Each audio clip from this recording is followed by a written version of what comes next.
রাজধানীর পূর্ব রামপুরার একটি বাসায় ৬ ঘন্টার নানা নাটকীয়তার পর মাদক কারবারের অভিযোগে দুজনকে গ্রেফতার করেছে পুলিশ। তাদের আটক করতে গেলে পুলিশের ওপর গরম পানি ও ইটপাটকেল ছোড়ার অভিযোগ পাওয়া গেছে। পরে ৬তলা ভবনটির ছাদের একটি গোপন আস্তানার সন্ধান মেলে।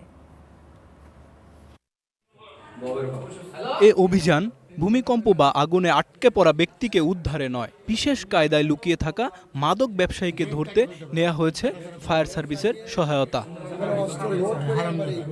রাজধানীর পূর্ব রামপুরার একটি বাসায় ৬ ঘন্টার নানা নাটকীয়তার পর মাদক কারবারের অভিযোগে দুইজনকে গ্রেফতার করেছে পুলিশ।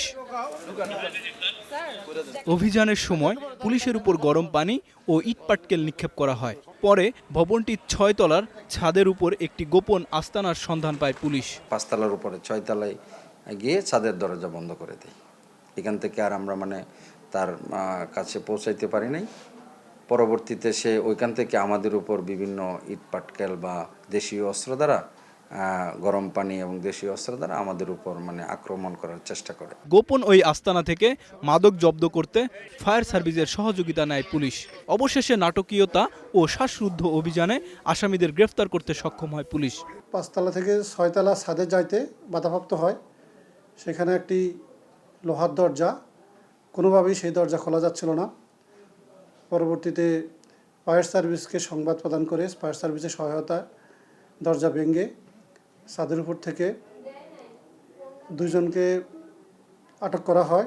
গ্রেফতার দুই মাদক ব্যবসায়ীর মধ্যে আমিরুল ইসলামের নামে ৫টি ও মাসুদ রানা ওরফে ক্রিম বাবুর নামে মাদকের ৩টি মামলা রয়েছে। পুলিশ বলছে, ক্রিম বাবুর ভাই জিসান রাজধানীর বড় মাদক সরবরাহকারী। একজনের নাম মাসুদ রানা প্রকাশ বাবু, আরেকজনের নাম আমিরুল ইসলাম। দুজনেই মাদক ব্যবসায়ী। বাবু যে তার ভাই জিসান ঢাকা শহরের মাদকের গডফাদার।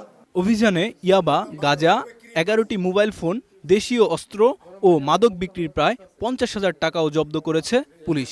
৩৪৫ পিস ইয়াবা, ১০০ গ্রাম গাঁজা, মাদক বিক্রির নগদ ৪৯,৬২০ টাকা, ১১টি মোবাইল সেট।